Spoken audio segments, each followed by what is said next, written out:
चलते हैं question number 20 की तरफ। 10th paper leak important question के अंदर। तो देखो इसमें 20th क्वेश्चन है, one of the common solution ax plus B Y equal to C and Y axis is. तो क्या कंडीशन बनेगी? एक MCQ है, 4 ऑप्शंस आपके सामने हैं। तो आपको कुछ नहीं करना है, ये क्वेश्चन गिवन है। देखो ax plus B Y equal to C, इसमें से वैल्यूज पुट करनी है। एक वैल्यू पुट करो, दूसरी वैल्यू निकाल लो। जिसमें ऐसा हो जाता है वही इसका आंसर है।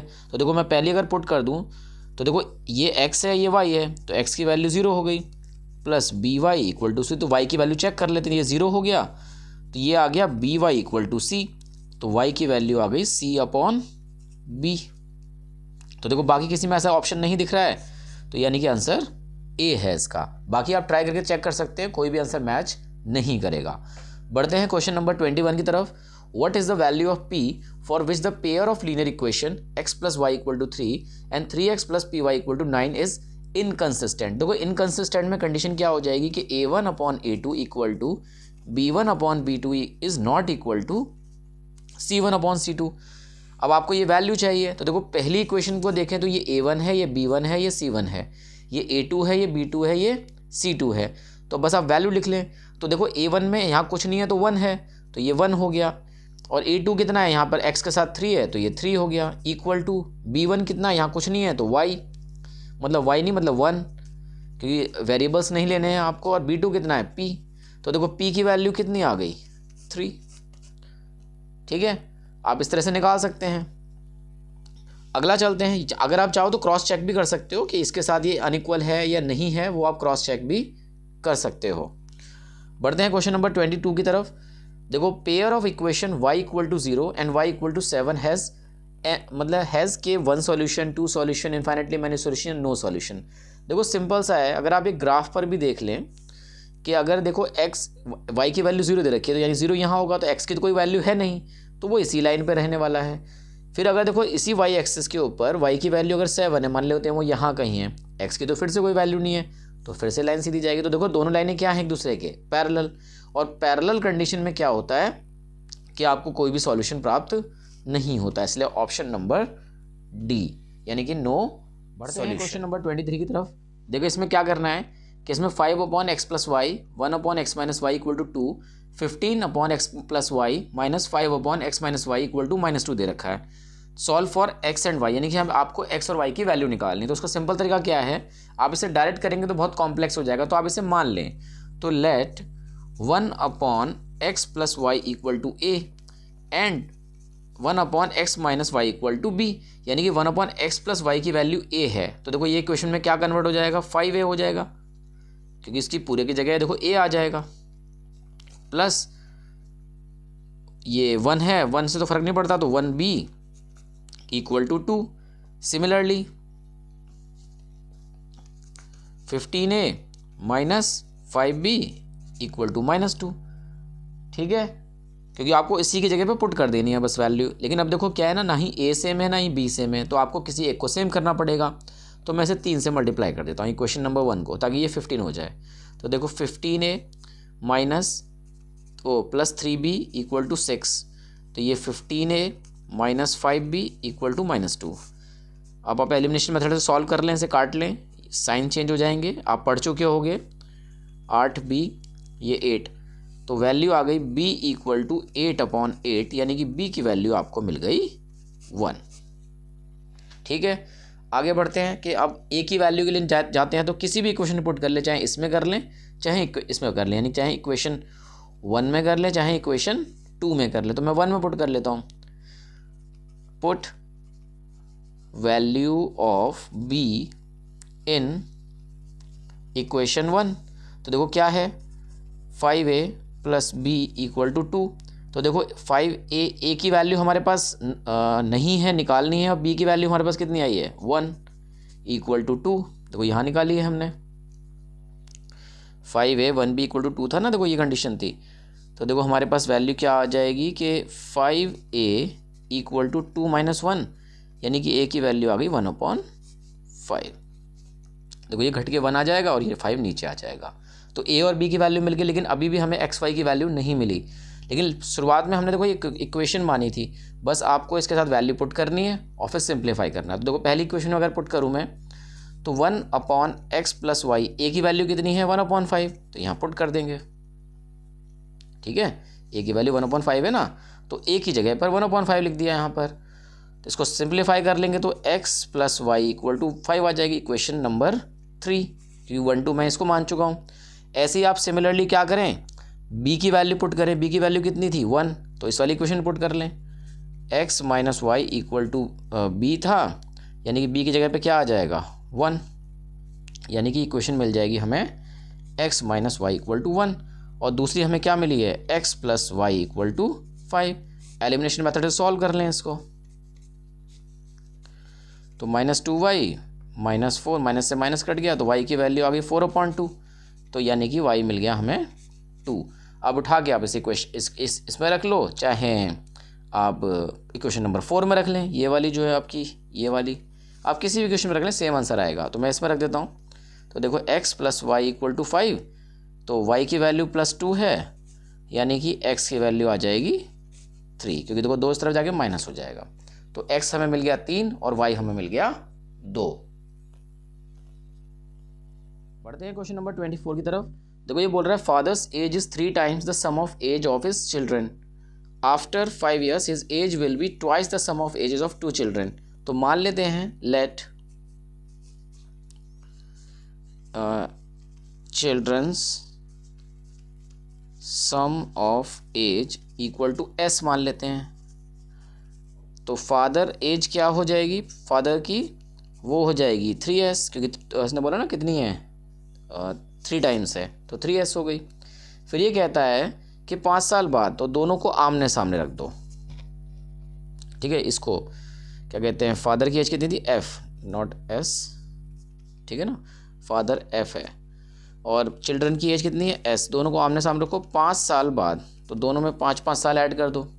ठीक है, फादर में भी 5 साल जोड़ दिए और सम ऑफ एजेस में भी 5 साल जोड़ दिए, लेकिन यहाँ बच्चे 2 हैं। इसने बोला ना father is 3 times the sum of ages of his children, तो 2 बच्चे हैं, तो आप दोनों में 5-5 साल जोड़ेंगे। तो f + s 5 = s + 10, लेकिन कंडीशन क्या लगाई इसने उसके बाद, ये दुगने के बराबर हो जाता है, उन दोनों की एज दुगने के बराबर है, तो यहाँ 2 से मल्टीप्लाई कर देंगे। तो f + 5 = 2s + 20। अब देखो कंडीशन इसने एक लगाई थी ना, उसके 3 times है, तो f की वैल्यू कितनी है 3s, तो मैं f की जगह पर यहाँ से 3s यहाँ लिख दूंगा, +5 = 2s + 20। ठीक, अब देखो इसको सिंप्लीफाई कर लेते हैं, तो 3s में से 2s गया = 20 - 5, तो हमारे पास बचा s = 15। तो ये आ गई sum of age of their children.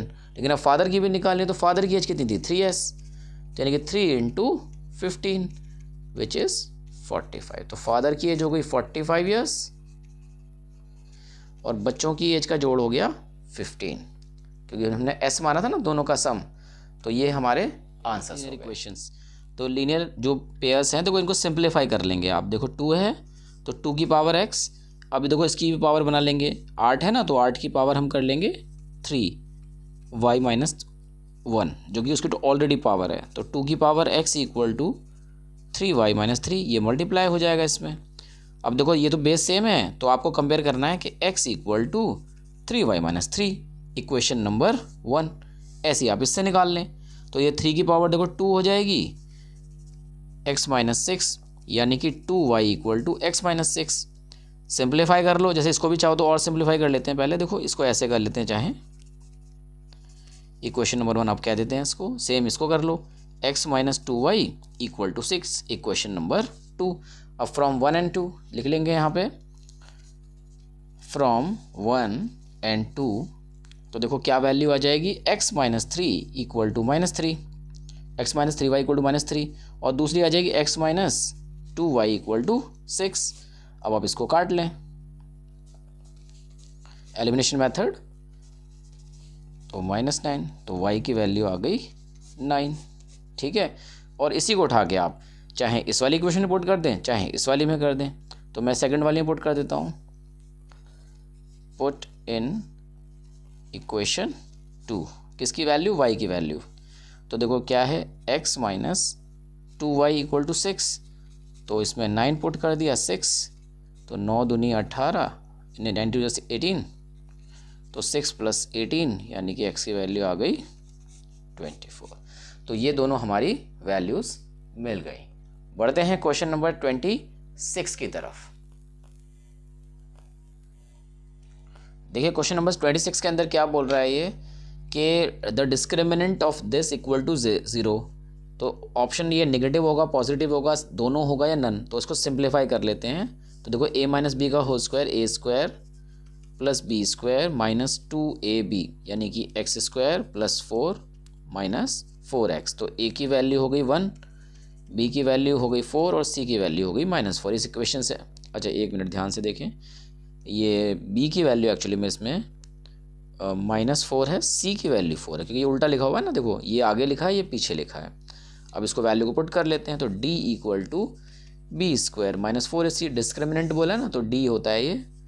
तो देखो b की वैल्यू कितनी है -4, a की वैल्यू कितनी है 1 और c की वैल्यू कितनी है 4। तो ये 16 हो गया और ये कितना हो गया, ये 0 हो गया। तो d की वैल्यू ध्यान से देखें, ना ही 0 है, ना ही प्लस है, ना ही माइनस है। तो आंसर हो गया नन ऑफ दीज।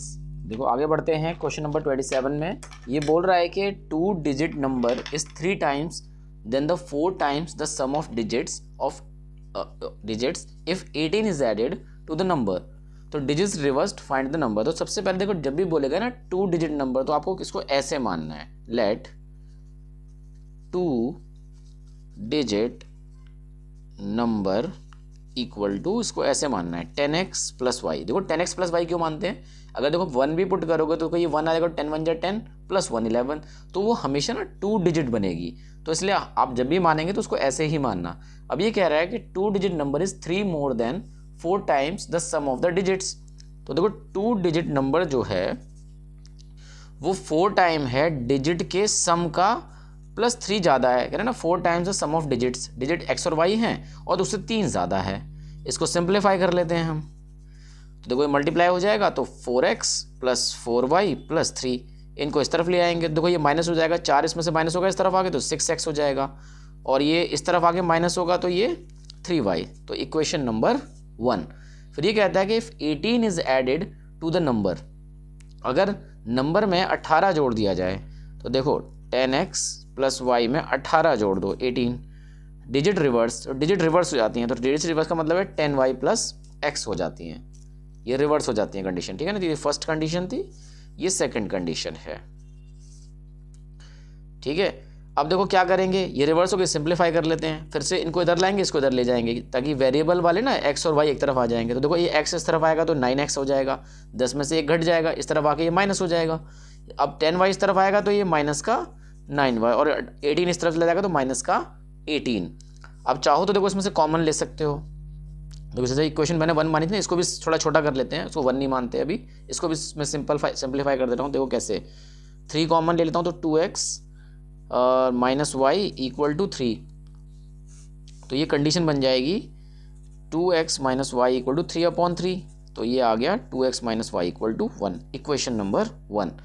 ऐसे देखो इसको सॉल्व करते हैं। तो देखो 9 कॉमन ले लेते हैं, तो x minus Y equal to -18। तो x माइनस वाई -18/9, तो x की value x minus Y equal to -2। तो एक हमारी ये बन गई, एक हमारी ये बन गई। एलिमिनेशन मेथड से सॉल्व कर लो। एलिमिनेशन मेथड क्या कहता है, तो आप इनको ऊपर नीचे लिख लेंगे और देखो इसे माइनस कर दो, माइनस प्लस और ये प्लस आ जाएगा, तो ये तो कट गए, तो ये x बचा और यहाँ 3 बचा, तो x की वैल्यू आ गई 3। इसको उठा के चाहे आप इस वाली इक्वेशन में पुट कर लो, चाहे इक्वेशन इस वाली पुट कर लो।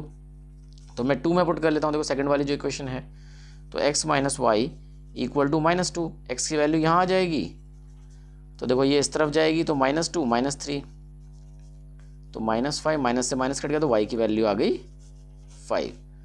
देखो ये मैंने पुट किया ना, देखो यहाँ पर, तो ये इस तरफ आएगी, तो देखो ये प्लस का 3 है ना, तो इस तरफ जाके माइनस का 3 हो जाएगा, माइनस माइनस प्लस होता है, तो वैल्यू आ गई 5। और देखो ध्यान रखना है कि इसके अंदर नंबर ये माना था हमने, तो ये ही पुट कर देंगे अब हम, जो नंबर है हमारा। तो देखो 10 × 3 + 5, तो आंसर आ गया ये 30 + 5 = 35। तो दैट इज आवर आंसर। यही मांगा था ना फाइंड द नंबर, तो नंबर इज 35। बढ़ते हैं लास्ट क्वेश्चन की तरफ। Find the value a and b for infinite solution. अब इनफाइनाइट सॉल्यूशन में कंडीशन क्या होती है, a1/a2 = b1/b2 = c1/c2। अब आप इन इक्वेशन से इनकी वैल्यू निकाल लें। तो देखो पहली इक्वेशन ये लिखी हुई है हमारी, तो देखो a की वैल्यू इसमें कितनी है, a1 की 2 है, b1 की क्या है -a-4, क्योंकि y और x नहीं लेते आप, और c की वैल्यू क्या है 2b + 1। सिमिलरली इसमें से निकाल लेते हैं। देखो a2 की वैल्यू क्या है 4, b2 की क्या है -a-1 और c2 की वैल्यू है 5b - 1। अब इनका इस्तेमाल आप इसमें पुट करो और a और b की वैल्यू फाइंड कर लो। तो जैसे देखो मैं एक करके दिखा देता हूँ इसमें से। जैसे देखो a1/a2 = b1/b2 है, तो देखो a1 की वैल्यू कितनी है 2 और a2 की वैल्यू कितनी है 4, b1 की कितनी है -a-4 और b2 की कितनी है -a-1। तो माइनस से माइनस कट गया, इसको क्रॉस मल्टीप्लाई कर लेंगे। ठीक है, ये इधर ये इधर। अब a वाले एक तरफ कर लो, तो -16 + 2। तो देखो a की वैल्यू कितनी, ये -2 हो गई और ये -14, माइनस से माइनस कट गया, तो a की वैल्यू आ गई 14/2 यानी कि 7। ठीक है, सिमिलरली आप क्या करना कि जैसे कि ये है ना a1/a2 और c1/c2 को कंपेयर कर देना, तो आपको b की वैल्यू मिल जाएगी। ये क्वेश्चन काफ़ी इंपॉर्टेंट है और आप इनको करके जरूर जाएं। आई होप ये वीडियो आपको पसंद आया हो तो लाइक, शेयर एंड सब्सक्राइब करें। धन्यवाद।